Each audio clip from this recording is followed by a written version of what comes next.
Hello everyone. আজকে আমরা দেখব ক্লাস 11 এর সেকেন্ড সেমিস্টারের গল্প জিমি ভ্যালেন্টাইন। আমরা অলরেডি এর ফার্স্ট পার্টটা কমপ্লিট করে ফেলেছি। আজকে আমাদের সেকেন্ড পার্টটুকু চেষ্টা করব আমরা কমপ্লিট করার। তো ফার্স্টেই আমরা যদি আগের দিনকারটা কিছুটা যদি মনে করি, তো আমরা শেষ করেছিলাম এমন একটি জায়গায় যেখানে জিমি ভ্যালেন্টাইন বেশ কিছু সেফ বার্গলারি করার পরে তার সেই বিষয়টা নজরে পড়ে যায় কিন্তু ডিটেকটিভ বেন প্রাইসের, এবং সে ওই কেসটার মধ্যে কিন্তু ইন্টারেস্ট নেওয়া শুরু করে। এই সময় কিন্তু আমরা গতদিন শেষ করেছিলাম। তো এরপর থেকে আমরা আজকে আবার শুরু করব। ফার্স্টেই চলে আসি 41 পেজ থেকে আমরা শুরু করছি আজকে। তো বলছে, yes I guess I want mister Valentine, he will do his bit next time without any short time or clemency foolishness.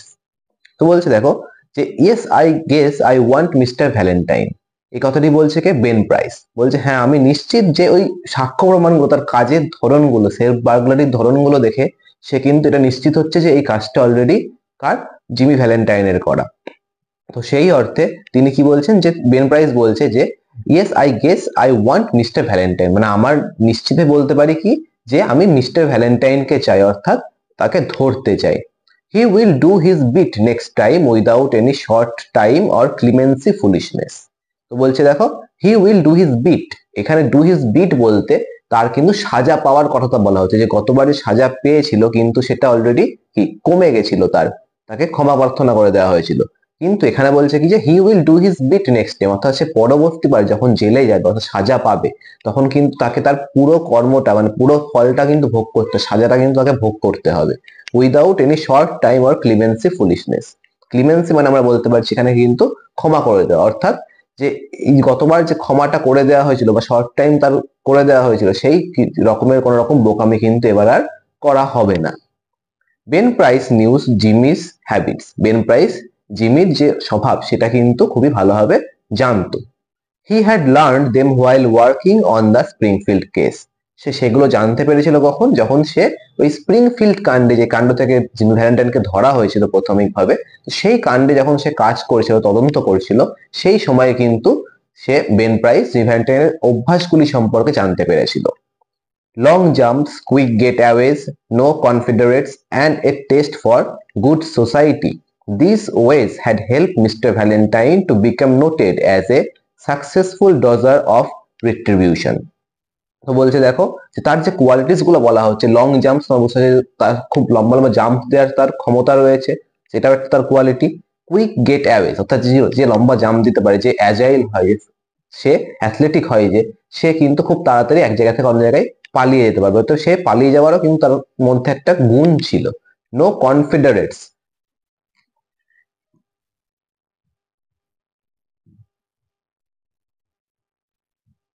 কনফিডারেটস মানে আমরা বলতে পারি যে সঙ্গী, তার যে চুরি যে সে করতো, সেই চুরির কিন্তু কোন রকম সঙ্গী সে রাখতো না। অর্থাৎ যে আমরা একটা বাংলার একটা প্রবাদ আছে যে কান টানলে মাথা আসে, যদি কান টানার মতোই না থাকে তাহলে তার মাথা আসবে কি করে? তো সেই হিসেবেই বলতে পারছি যে আমরা যে কনফিডেন্স মানে তার কোনো সঙ্গী নেই, অর্থাৎ সে একাই পুরো কাজটা কমপ্লিট করছে, অর্থাৎ তার যে অন্য কোনো সঙ্গীকে ধরে তাকে ধরে আনা যাবে এরকম কিন্তু ক্লু কোথাও পাওয়া যাবে না। তো সেই ক্ষেত্রে কিন্তু এটা তার একটা খুবই ভালো দিক বলা হচ্ছে, যে চুরি করে কিন্তু সে একা একাই গা ঢাকা দিতে পারবে, আত্মগোপন করতে পারবে, তার কোনো সঙ্গী সাথীকে ধরে যে তাকে টেনে আনা যাবে এরকম কিন্তু কোনোভাবেই সম্ভব নয়। And a test for good society, এটাও কিন্তু একটা কোয়ালিটি, যে টেস্ট ফর গুড সোসাইটি বলতে আমরা বলতে পারি যে সেই মানুষটা তার আদাব আচরণ, আদব কায়দা, তার ড্রেস, তার পোশাক আশাক, ব্যবহার, এই সবকিছুই কিন্তু একটা ভালো সোসাইটি, একটা ভালো সামাজিকতার মধ্যে পড়ছে। অর্থাৎ সে কিন্তু এমন কোন দেখলে, মানে কিছু পাবলিককে দেখলে অনেক সময় বোঝা যায় যে সে দূর থেকে দেখে কেমন একটা অস্বস্তিকর বিষয় লেগে যায়, যে দেখতে কেমন, তার বেশভূষা, মানে আমি নট স্কিন কালারের কথা বলছি, কিন্তু তার বেশভূষা দেখলেই মনে হয় যে না, এর তো ভালো না, এর ওরকম দুর্বৃত্ত কাজের সঙ্গে যুক্ত থাকতে পারে। কিন্তু এ যেহেতু চোর, কিন্তু যদি কোনো চোর সুন্দর দেখতে হয় এবং সুটেড বুটেড হয়ে যদি সে চুরি করতে যায়, তাকে লোকে কোনোদিন চোর বলেই মনে করবে না। তো সেই রকম ক্ষেত্রে কিন্তু এটা বলা হচ্ছে টেস্ট ফর গুড সোসাইটি বলে তার হ্যাবিট গুলো, তার বিহেভিয়ার, তার ড্রেসিং সেন্স গুলো এত সুন্দর যে তাকে এটা কিন্তু তাকে একটা ভালো কোয়ালিটির মধ্যে পড়ে যাচ্ছে, তাকে কিন্তু এই জন্য লোকে আরো বেশি চোর বলেই মনে করতে পারে না। These ways had helped Mr. Valentine to become noted as a successful dodger of retribution. এবং এই যে কোয়ালিটিস গুলো তার মধ্যে রয়েছে, এই কোয়ালিটিস গুলো তাকে কি রকম করে তুলছে? Successful dodger of retribution. Dodger বলতে বলতে পারি যে কোনো কিছুকে এড়িয়ে যাওয়া, অর্থাৎ কোনো কিছুকে কাটিয়ে বা এড়িয়ে বেরিয়ে যাওয়া। তা সে রিট্রিবিউশন মানে কি আমরা জানি যে শাস্তি বা প্রহার। তো সেই রকম শাস্তি এড়িয়ে, কঠোর শাস্তির থেকে সে কিন্তু বারবার ডজ করে, তো এড়িয়ে যাচ্ছে।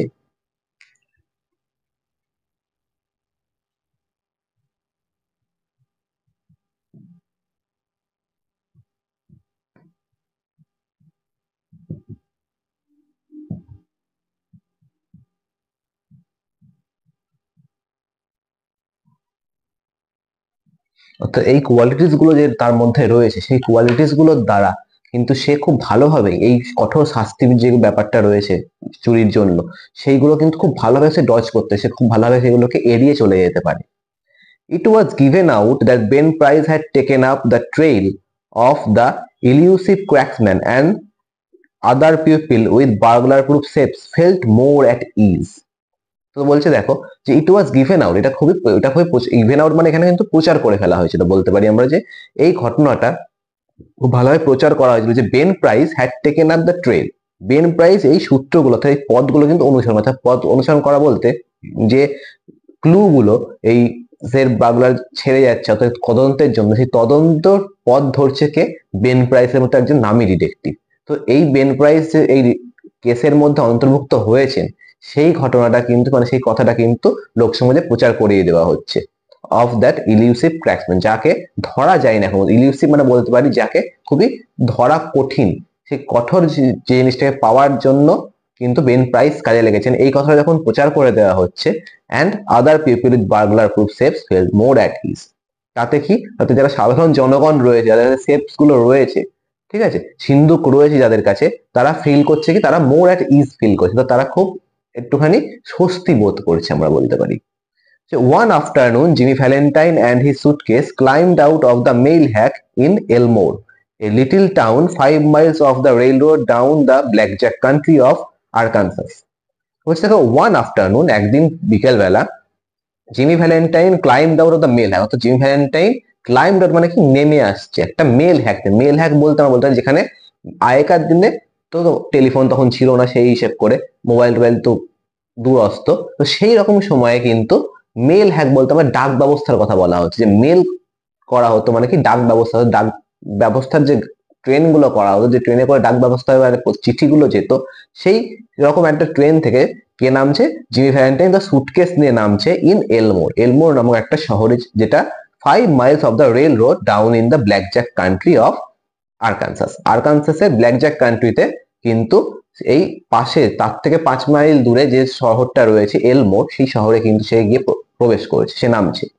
তো বলছে Jimmy looking like an athletic young senior just home from college. জিমিকে দেখে কি মনে হচ্ছে? জিমি অলরেডি আমরা বলেছি প্রথম থেকে যে জিমি খুবই সুন্দর দেখতে এবং তার খুব সুন্দর একটা দেহের গঠন রয়েছে। তো সেই অর্থে বলা হচ্ছে জিমিকে দেখে মনে হচ্ছে যেন কোনো অ্যাথলেটিক, কোনো খেলোয়াড়, কোনো দৌড়বিদ, সে একটা ট্রেন থেকে বাড়ি, সে কলেজ থেকে বাড়ি ফিরে আসছে, এইরকম দেখতে যেন তাকে লাগছিল দূর থেকে।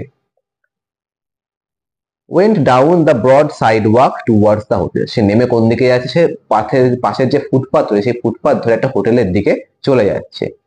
A young lady crossed the street, passed him at the corner and entered a door over which was the sign the Elmore Bank. এবং সে যখন ওই হোটেলের দিকে এগিয়ে যাচ্ছে জিমি, তো সেই রকম সময় কিন্তু একজন মহিলা, এটা যুবতী মহিলা বলতে পারি, যে সে রাস্তা পাস করছে এবং একটা দরজা দিয়ে প্রবেশ করছে, যে দরজাটার উপরে লেখা রয়েছে কি এলমোর ব্যাংক, অর্থাৎ আমরা বলতে পারি যে সেই মহিলাটি এলমোর ব্যাংকে প্রবেশ করেছে জিমিকে ক্রস করে।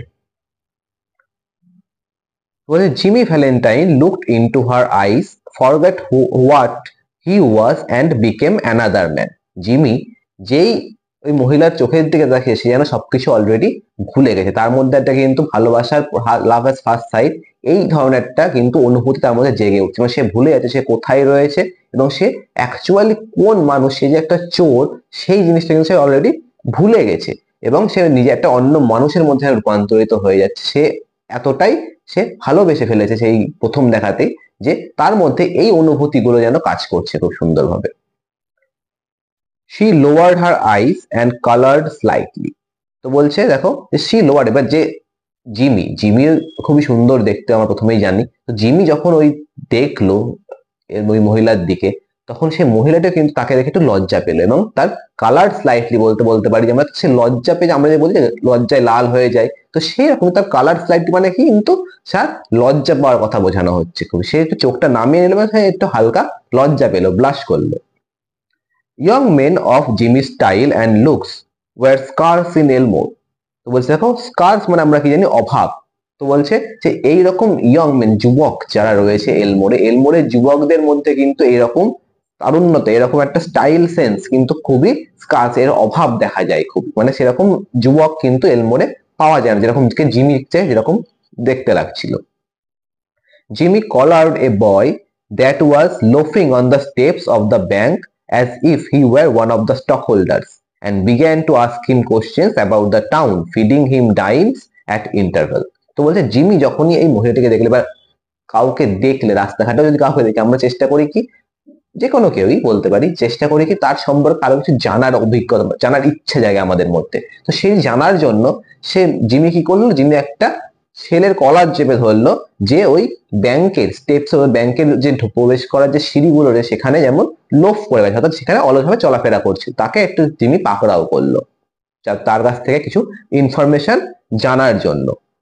And feeding him dimes at intervals. কিন্তু সেও খুব ভালো করে জানে যতই আমি জিজ্ঞেস করি, ভয় দেখে তো ভয়, জিজ্ঞেস করলে সে কিছু বলবে না, সেই জন্য সে কি করছে, ফিডিং ইন ডাইমস অ্যাট ইন্টারভেলস, সে কিছু কিছু সময় পর কিছু পয়সা দিচ্ছিল যাতে সে তার অ্যান্সার গুলো খুব ভালোভাবে সুন্দরভাবে সে কিন্তু জিমিকে দিয়ে দেয় সেই অর্থে। By and by the young lady came out looking royally unconscious of the young man with the suitcase and went her way.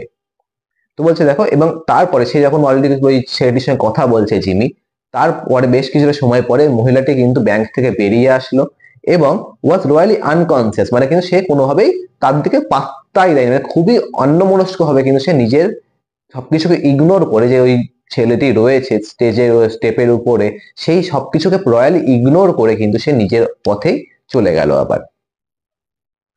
Is not that young lady Polly Simpson? asked Jimmy with spacious guile. Spacious guile বলতে আমরা বলতে পারি যে খুবই সুন্দরভাবে একটা ভান করা, এটা কিছু না কিছুকে অভিনয় করা। গাইল বলতে আমরা কিন্তু ভান করা বলতে পারি।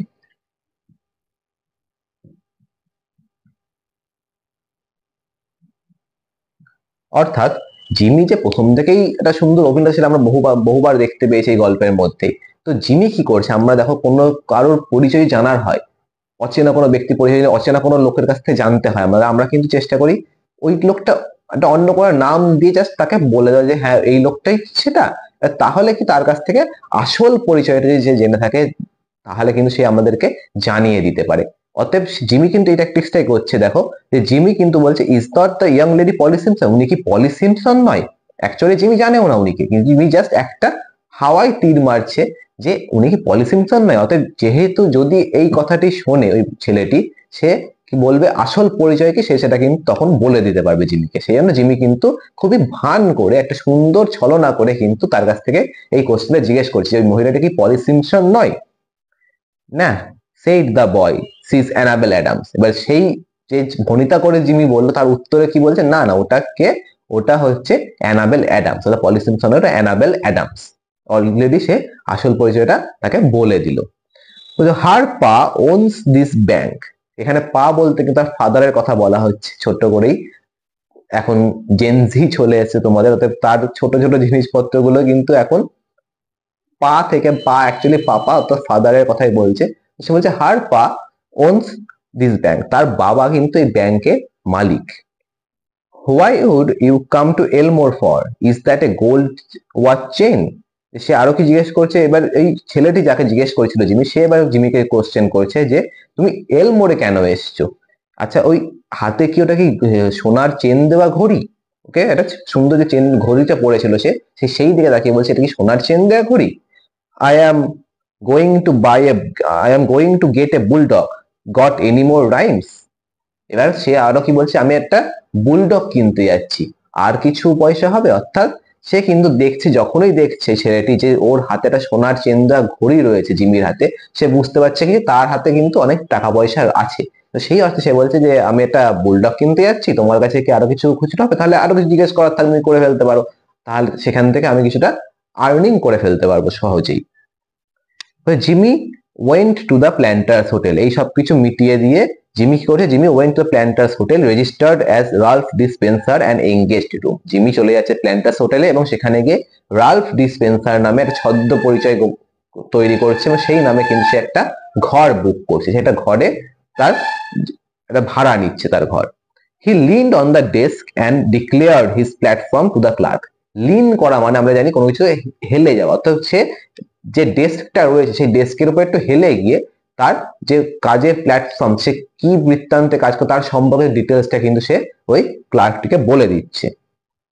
হি said he had come to Elmore to look for a location to go into business. সে কি জানাচ্ছে তার কারণ, সে জানাচ্ছে যে সে এলমোরে এসছে ব্যবসা করতে, ব্যবসার উদ্দেশ্য নিয়ে সে এলমোরে এসছে। How was the shoe business now in the town.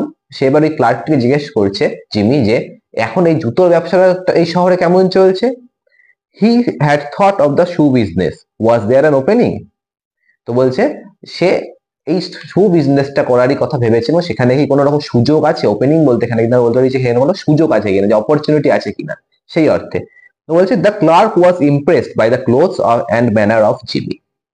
তোমরা খুব ভালোভাবে বুঝতে পারি জিনিসটা, যে কোনো মানুষ প্রথম দেখা যায়, অচেনা মানুষই হোক, যে তার প্রথম দেখাতে তার আচার ব্যবহার যদি খুব সুন্দর হয় আমাদের কিন্তু তার আমরা ইমপ্রেসড হয়ে যাই। ওই জন্য আমরা ফার্স্ট ইমপ্রেশন ম্যাটার, সেটা আমরা খুব ভালোভাবে বলে থাকি, যে প্রথম যে দেখাটা হচ্ছে সেই দেখাটা যেরকম দেখতে লাগছে বা সেই জায়গাটা যেরকম আচরণ তার মধ্যে দেখা যাচ্ছে, সেই আচরণটা কিন্তু খুব ভালো প্রভাব ফেলে অপরজনের সামনে। তো সেখানেই বলছে যে ক্লার্ক যার সামনে জিমি রয়েছে এখন, তো জিমিরকে দেখে, তার জিমির ব্যবহার দেখে, জিমির ড্রেস সেন্স দেখে কিন্তু তার খুবই ইমপ্রেস হয়ে গেছে, অর্থাৎ সে কিন্তু আমার একটা ভালো একটা দিক, তা ভালো একটা তার ইমপ্রেশন কিন্তু তার মধ্যে তৈরি হয়েছে এইসব দেখে।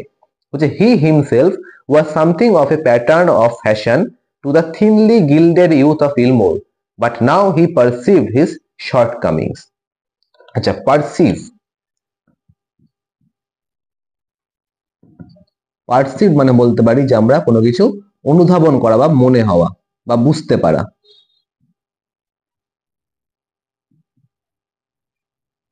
সোজা বাংলায় বললে আমরা বুঝতে পারা বলতে পারি। অর্থাৎ এই যে ক্লার্কটি সেও কিন্তু ওই ইউথস অফ এলমোর, যে এলমোরের যে যুবকরা তাদের মধ্যে কিন্তু আরো কিন্তু একটা ফ্যাশন সেন্স রয়েছে। সেই মানুষটি যখন জিমিকে দেখতে পাচ্ছে তখন সে কিন্তু তার শর্ট কামিংস গুলো অনুধাবন করতে পারছে, তার বুঝতে পারছে তার কোন জায়গাগুলোতে তার ফ্যাশনে বা তার কোন হ্যাবিটসে, সে কোন জায়গাগুলোতে তার খামতি রয়েছে, সেই জিনিসগুলো কিন্তু সে জিমিকে দেখেই অনুধাবন করতে হয়, বুঝতে পারছে। While trying to figure out Jimmy's manner of tying his phone in hand, he cordially gave information. সে যখন এই অনুধাবন ড্রেসিং সেন্সটা টাইটা কিরকম ভাবে বেঁধেছে সেই জিনিসগুলো যখন দেখছে, সে সেইটা দেখতে দেখতেই কিন্তু তাকে খুবই বিনম্র ভাবে, কর্ডিয়ালি খুবই নম্র ভাবে কিন্তু সে তার এই ইনফরমেশন যেগুলো যেগুলো জিমির দরকার সেগুলো কিন্তু তাকে প্রোভাইড করে দিয়েছে। বলছে yes there ought to be a good opening in the shoe line. বলছে হ্যাঁ নিশ্চয়ই এখানে একটা সুন্দর একটা কিন্তু সুযোগ রয়েছে এই জুতোর ব্যবসার দিক, মানে এই লাইনটাতে খুব সুন্দর কিন্তু অপরচুনিটি রয়েছে।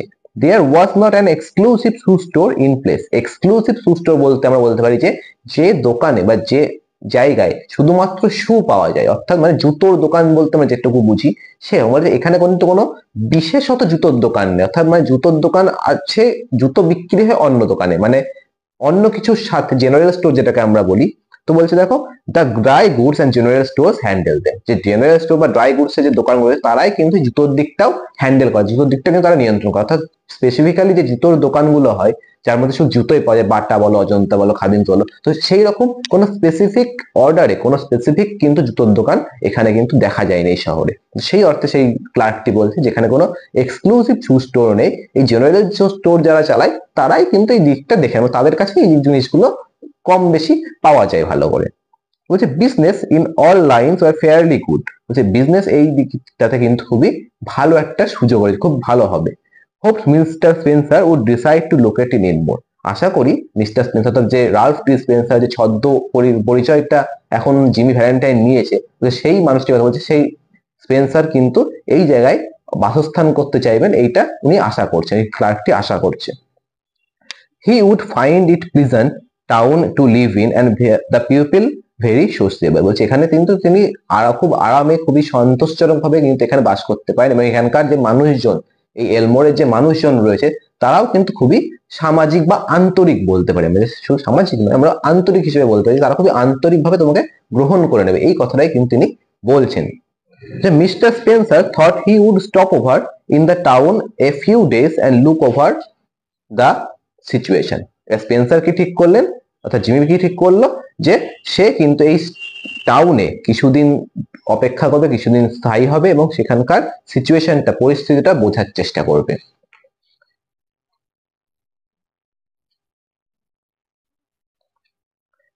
দিয়ে বলছে দেখো যে no, the clerk need not call the boy, he would carry up his suitcase himself.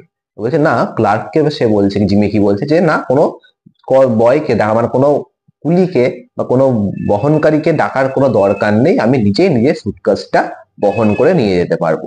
It was rather heavy, এটা কিন্তু অনেকটাই কি ভারী। Mister Ralph Spencer, the phoenix that arose from Jimmy Valentine's ashes left by the flame of a sudden and alternative attack of love remained in Elmore and prospered। তার মানে তোমরা দেখো বলছে কি এখানটায় যে mister Ralph Spencer the Phoenix, Phoenix মানে আমরা অ্যাকচুয়ালি ফিনিক্স হচ্ছে এমন একটা পাখির কথা, একটা পৌরাণিক পাখি, যে পাখিটা কি নিজের পরিচয়টা, নিজেই নিজের বডিটাকে আগুনে পুড়িয়ে সেখানকার যে অ্যাসেস গুলো তৈরি হয়, সেই ছাই থেকে কিন্তু আবার রাইজ করে, সেখান থেকে আবার নতুন জন্ম তৈরি হয় তার। এটা একটা পৌরাণিক বার্ডের কথা বলা হয়। তো এই যে ফিনিক্সের কথা বলে, ফিনিক্স মানে কি যে যে এইখানে কার কথা বলা হচ্ছে, যে জিমি কিন্তু ফিনিক্সের মতনই তুলনা করা হচ্ছে, যে জিমি কিন্তু তার অরিজিনাল যে আইডেন্টিটি জিমি ভ্যালেন্টাইন, সেটাকে কিন্তু পুড়িয়ে ছাই চাপা দিয়ে দিয়েছে, মানে সেখান থেকে সে কার উৎপত্তি ঘটছে, রাল্ফ ডি স্পেন্সারের উৎপত্তি ঘটছে। মানে সে একটা পরিচয় গোপন করে, একটা পরিচয়কে মিশিয়ে দিয়ে পুরোপুরি ধুলোতে, সেখান থেকে রাইজ করছে কি রাল্ফ ডি স্পেন্সার, অন্য একটা পরিচয়, অন্য একটা যুবকের উদ্ভাবন ঘটছে সেখান থেকে আমরা বলতে পারি। The phoenix that arose from the Jimmy Valentine's ashes, সেই রাল্ফ ডি স্পেন্সার কার থেকে তো উৎপত্তি হয়েছে, জিমি ভ্যালেন্টাইনের যে ছাই থেকে উৎপত্তি হয়েছে। জিমি ভ্যালেন্টাইন ছাই বলতে জিমি ভ্যালেন্টাইনের পরিচয়টার সে সমাপ্তি ঘটিয়ে ফেলেছে, সেখান থেকে তৈরি হচ্ছে কার, রাল্ফ ডি স্পেন্সারের পরিচয়টা।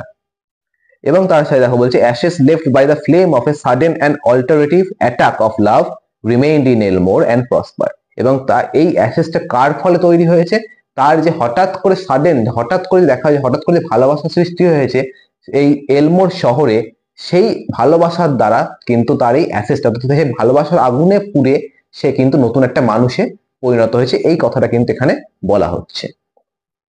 He opened a shoe store and secured a good run of trade. সে সেখানে একটা সুন্দর জুতোর দোকান তৈরি করেছে, খুলেছে, এবং সেখানে কিন্তু বেশ ভালো ব্যবসাপাতি সে করছে।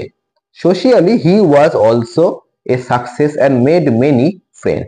সেখানে কিন্তু সেও সামাজিকভাবেও কিন্তু খুবই সফল, এবং সেখানে অনেক বন্ধু বান্ধবও সে বানিয়ে ফেলেছে। And he accomplish the wish of his heart, এবং সে তার মনের যে ইচ্ছাটা ছিল, তার মেন কারণ এখানে থেকে যাওয়ার কি তার ভালোবাসা, তো সেই মনের যে ইচ্ছাটা সেটাও কিন্তু সে কিন্তু অ্যাকমপ্লিশ করতে, সে কিন্তু অর্জন করতে পেরেছে। He met Miss Annabel Adams and became more and more captivated by his charm. Captivated মানে আমরা বলতে পারি যে কোনো কিছুকে দ্বারা বন্দী হয়ে, আমরা আগেও শুনেছি এই কথাটা যে বন্দী হওয়া, তো ক্যাপটিভেট মানে চার্ম দ্বারা তার যে ভালোবাসার যে জালটা আমরা বলি, আমরা কথাই বলি যে ভালোবাসার জালে আবদ্ধ হয়ে থাকা, তো সেই রকমই তার যে চার্মস রয়েছে, তার যে সুন্দর একটা অরা রয়েছে, ভাইবস রয়েছে, আমরা যদি নতুন ভাষায় বলি, তো সেই ভাষা, সেই ভাইবস এর মধ্যে কিন্তু সে কিন্তু খুবই বন্দী, মানে তার ভালোবাসার জালে কিন্তু সে আটকে গেছে, মোর অ্যান্ড মোর, আরো বেশি করে কিন্তু সে ভালোবাসেন অ্যানাবেল অ্যাডামসের ভালোবাসায় জড়িয়ে পড়েছে।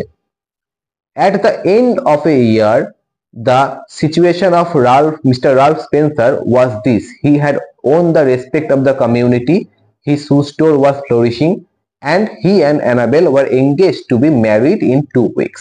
তো বলছি at the end of a year, the situation of Ralph Spencer was this, অর্থাৎ এক বছর পরে, অর্থাৎ এক বছর ওই শহরে আসার পরে তার সিচুয়েশনটা এমন হয়েছে যে সে যে শু স্টোরটা শুরু করেছিল, সেই শু স্টোরটা কিন্তু খুব ভালো ফ্লারিশ করছে, তার খুব ভালো কি লিপস এন্ড বাউন্সে বৃদ্ধি পাচ্ছে খুব সুন্দরভাবে।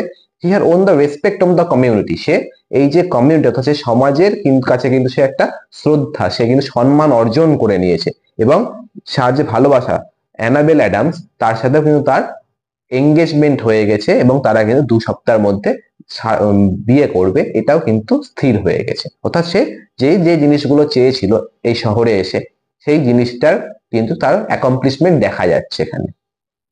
আচ্ছা, mister Adams, the typical plodding country banker, approved of Spencer. যে মিস্টার অ্যাডাম, অর্থাৎ মিস্টার অ্যাডামস বলতে আমরা এখানে বলতে পারি অ্যানাবেল অ্যাডামসের পিতা, যিনি অর্থাৎ ব্যাংকের মালিক, এই এলমোর ব্যাংকের মালিক যিনি, তো সেই মিস্টার অ্যাডামস কিন্তু একটু টিপিক্যাল ধরনের, একটুখানি একটু আগেকার দিনের পিতারা যেমন হতেন সেই ধরনের টিপিক্যাল একজন মানুষ, একজন কান্ট্রি ব্যাংকার, ব্যাংকার বলতে পারছি। এবং তিনি অ্যাপ্রুভ অফ স্পেন্সার, তিনি কিন্তু এই স্পেন্সার এর প্রভাব প্রতিপত্তি সবকিছু দেখে কিন্তু তাকে তার জামাই হিসেবে মেনে নিয়েছেন। অ্যানাবেলস pride in him almost equalled her affection, এবং অ্যানাবেলের যে গর্ব রয়েছে তার মধ্যে, সেটাও কিন্তু ইকুয়ালড হার অ্যাফেকশন। এবং তার এই অ্যানাবেলের গর্ব বলতে আমরা বলতে পারছি যে অ্যানাবেলের গর্বটা কার মধ্যে রয়েছে, এই জিমি ভ্যালেন্টাইন এবং তার যে সোশ্যাল স্টেটাস, এর মধ্যে যে গর্ব অ্যানাবেল অনুভব করে, সেটা কিন্তু তার অ্যাফেকশন, তার যে প্রিয়, তার যে ভালোবাসা দেখানোর মধ্যে, সেটা কিন্তু ইকুয়াল। অর্থাৎ আমরা বলতে পারছি যে একটা কথা সত্যি কথা একটা খারাপ শুনতে লাগে যে কোনো পুরুষের সোশ্যাল স্টেটাস দেখে বা তার সব প্রভাব প্রতিপত্তি, অর্থ, ধনসম্পত্তি দেখে কিন্তু তার বিচার করা হয়। তো সেই রকমই কিন্তু দেখো লাইনটাও কিন্তু একটু সেই দিকটাই দেখাচ্ছে যে তার যে একটা ভালো, তার মধ্যে যে প্রাইড বর্তমান রয়েছে, সেটা কিন্তু অ্যাফেকশনের মতোই। অর্থাৎ তার যে অনুভূতিটা রয়েছে অ্যানাবেলের, তার যে গর্বটা হচ্ছে কাকে নিয়ে, জিমি ভ্যালেন্টাইনকে, অর্থাৎ রালফ স্পেন্সারকে নিয়ে বর্তমান সময়ে, সেইটা কিন্তু ইকুয়াল হার অ্যাফেকশন, সেটা কিন্তু অলমোস্ট ইকুয়াল হার অ্যাফেকশন, মানে তার যে ভালোবাসা সেটারও কিন্তু ইকুয়ালি সেটাই দেখা যাচ্ছে। অর্থাৎ সে যে ভালোবাসাটা দেখাচ্ছে সেটা কিন্তু তার এই পুরোটাই কি সোশ্যাল স্টেটাসটার উপর যে গর্ব, তার সেই জিনিসটা আছে বলে কিন্তু তার ভালোবাসাটা রয়েছে, এই কথাটাই কিন্তু এখানে বারবার বোঝানো হচ্ছে। তো বলছে দেখো যে he was as much at home in the family of Mister Adams and that of Annabel's married sister as if he were already a member. তো বলছে he was as much at home in the family of Mister Adams, সে কিন্তু এই mister Adams এর, অর্থাৎ Adams পরিবারেরই একটা সদস্য হয়ে উঠেছে, এবং that of Annabel's married sister as if he were already a member, এবং সে কিন্তু অ্যানাবেলের ম্যারিড সিস্টার যেমন রয়েছেন, সেও একটা অন্য, আমরা বলতে পারি অন্য পরিবারের অঙ্গ বর্তমানে, কিন্তু সেও যেরকম এই পরিবারের সদস্য, অ্যাডামস পরিবারের সদস্য, সেই অর্থে সেম জায়গাতেই কিন্তু রয়েছে কে আমাদের রালফ স্পেন্সার অর্থাৎ Jimmy Valentine. One day Jimmy sat down in his room and wrote this letter, which he mailed to the safe address of one of his old friends in St. Louis. তো বলছে একদিন Jimmy তার ঘরে বসে একটা চিঠি লিখলো এবং সেটাকে সে পাঠিয়ে দিল কোথায়, একটা তার বন্ধুর যে ঠিকানা রয়েছে সেন্ট লুইসের উদ্দেশ্যে, সেইখানে পাঠিয়ে দিল সে। বলছে dear old pal, I want you to be at Sullivan's place. তো বলছে প্রিয় পুরনো বন্ধু, আমি চাই কি তোমার উপস্থিতি, আমি ওয়ান টু মানে আমি তোমার উপস্থিতি চাই অ্যাট সুলিভানস প্লেস, সুলিভানস প্লেসের জায়গাটায়, ওই জায়গাটা আমি তোমার উপস্থিতিটা কামনা করছি। In little rock next Wednesday night at 9 o'clock, আগামী বুধবার রাত্রি 9টার সময় কিন্তু আমি ওই জায়গাতে তোমার উপস্থিতিটা আশা করছি। I want you to wind up some little matters for me. Wind up বলতে এখানে দেখো, উইন্ড আপ মানে কোনো কিছুকে সমাপ্তি ঘটানো বা ক্লোজ করা, অর্থাৎ বলতে আমি চাই যে তুমি কিছু আমার হয়ে কিছু ব্যাপার বা কিছু ম্যাটার্স ক্লোজ করো, বা কিছু ম্যাটারে তোমার হেল্প দরকার, আমার কিছু ম্যাটার সমাপ্তি ঘটাতে তোমার হেল্প দরকার আমার। And also I want to make you a present of my kit of tools, এবং আমি এর সাথে আমার যে টুল কিটটা রয়েছে, যে বার্গলারির কিটটা রয়েছে, সেটা কিন্তু তোমাকে আমি প্রেজেন্ট করতে, আমি তোমাকে উপহার স্বরূপ দিতে চাই। I know you will be glad to get them, আমি জানি যে তুমি এটা পেয়ে খুবই খুশি হবে। You could not duplicate the lot for $1,000, তুমি এগুলোর $1,000 দিয়েও কোনোদিন এর নকল বানাতে পারবে না, ডুপ্লিকেট বানাতে পারবে না।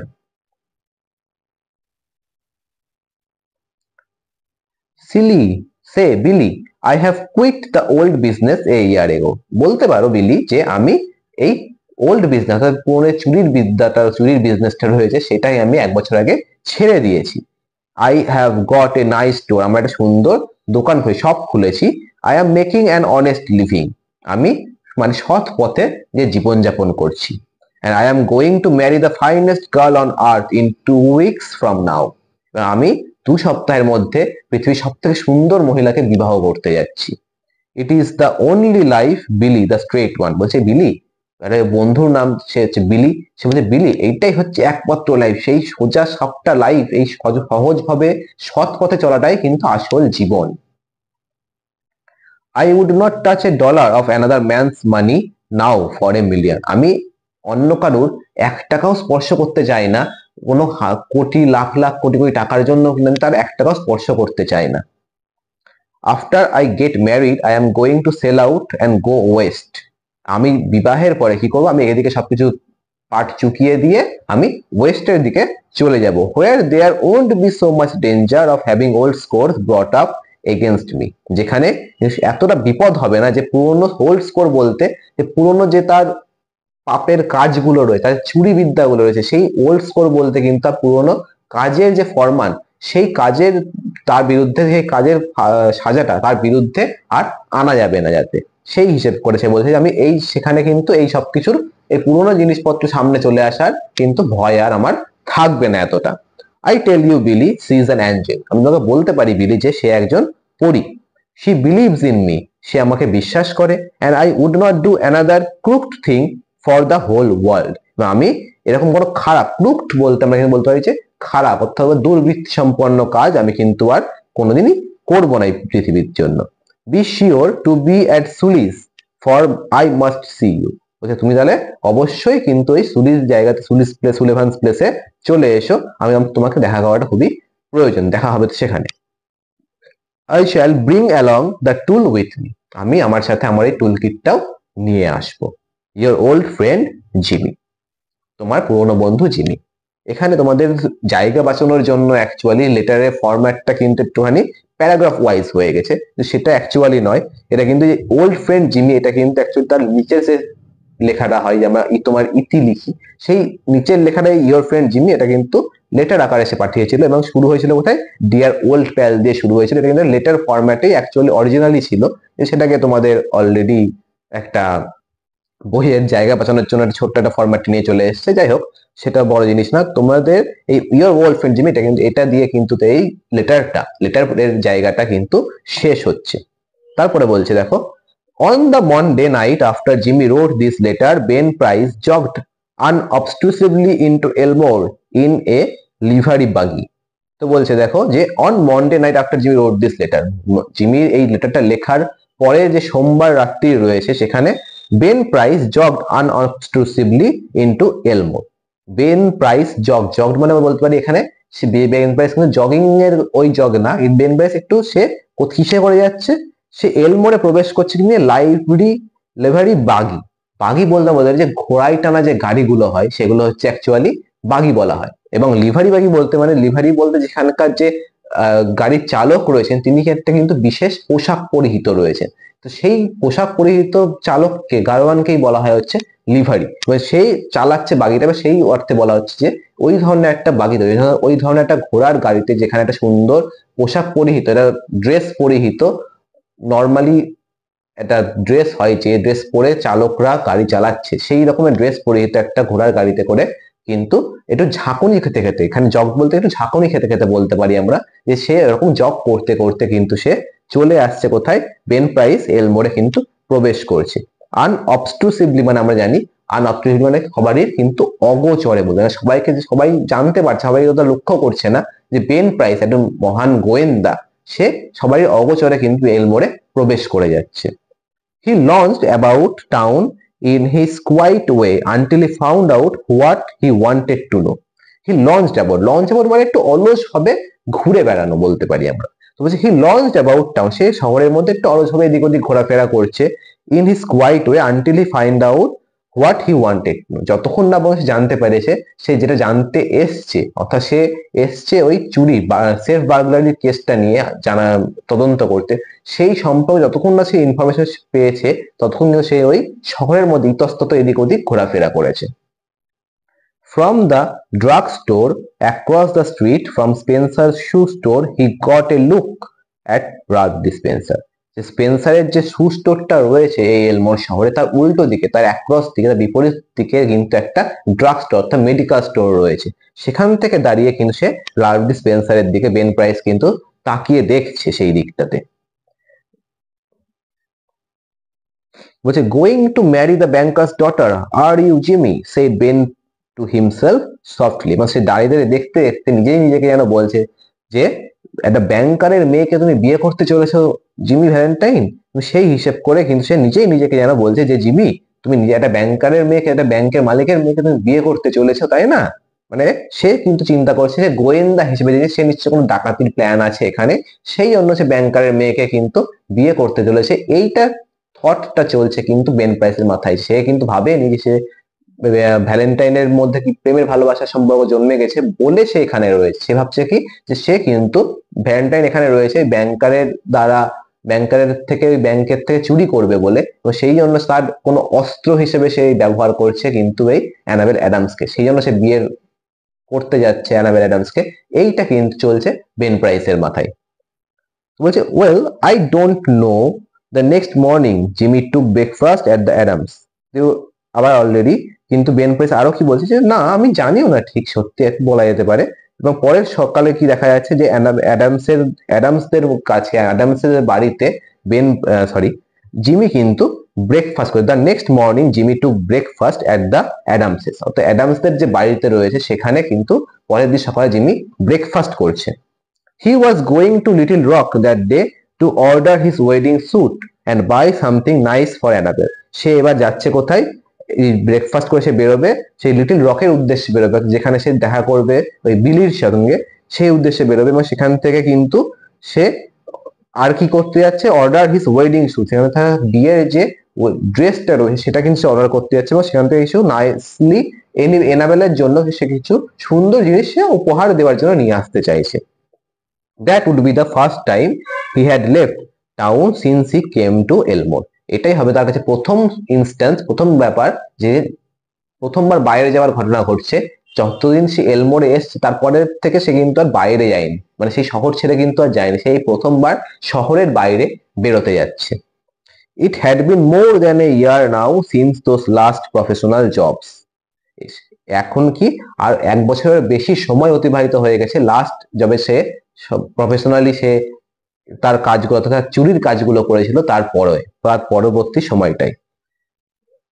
and he thought he could safely venture out, এবং সে নিজে ভাবলো কি যে এতদিন হয়ে গেছে নিশ্চয়ই সবাই এই জিনিসটা ভুলে গেছে, সেই জন্য সে নিরাপদেই বাইরে বেরোতে পারবে, বাইরে চলাফেরা করতে পারবে। After breakfast quite a family party went downtown together. এবং ব্রেকফাস্টের পরে একটা যেন ছোট ফ্যামিলি গ্যাদারিং, ফ্যামিলি গ্যাদারিং এর কথা বলা হচ্ছে। ওয়েন ডাউনটাউন, নিচে যেন একটা একতলার জায়গাতে একটা ফ্যামিলি গ্যাদারিং কিন্তু খুব সুন্দরভাবে অনুষ্ঠিত হলো, যেখানে mister Adams, Annabelle, Jimmy and Annabelle's married sister with her two little girls aged 5 and 9, এই সবাই কিন্তু এখানে উপস্থিত ছিল। কে কে উপস্থিত ছিল? মিস্টার অ্যাডামস ছিল, অ্যানাবেল ছিল, অর্থাৎ অ্যানাবেল অ্যাডামস ছিল, জিমি ভ্যালেন্টাইন ছিল, অ্যানাবেলের ম্যারিড সিস্টার অর্থাৎ তার বিবাহিত দিদি ছিল, এবং তার সাথে কি তার দুটো ছোট ছোট কন্যা ছিল, যাদের বয়স কি 5 এবং 9। দে কেম by the hotel where Jimmy still boarded and ran up to his room and brought along his suitcase. তো বলছে যেখান থেকে they came by the hotel where Jimmy has boarded, সে সেখান থেকে কি তারা কোথা দিয়ে আসলো? যেখানে জিমি অলরেডি ছিল, যে হোটেলে জিমি ছিল সেখান দিয়েই কিন্তু তার পাশ দিয়ে কিন্তু তারা এলো, এবং he ran up to his room and brought along his suitcase, এবং সে সেখান থেকে জিমি কিন্তু তার সুটকেসটা অলরেডি নিয়ে চলে এসেছে অলরেডি এখানে। তো এই হচ্ছে আমাদের সেকেন্ড দিন আমরা এই পর্যন্তই রাখছি। এরপরে আর একটু রয়েছে, সেটুকু আমরা নেক্সট পার্টে শেষ করব। তো এইটুকু তোমাদের কেমন লাগলো সেটা আমাদের অবশ্যই জানিও, এবং এরপর আমরা নেক্সট খুবই তাড়াতাড়ি থার্ড পার্টটা আমাদের হয়ে গেলে আমাদের কমপ্লিট হয়ে যাবে। তো যদি কোনো ডাউট থাকে তোমরা আমাকে অবশ্যই কমেন্টে জিজ্ঞেস করতে পারো, না হলে থার্ড পার্ট নিয়ে নেক্সট দিন দেখা হচ্ছে।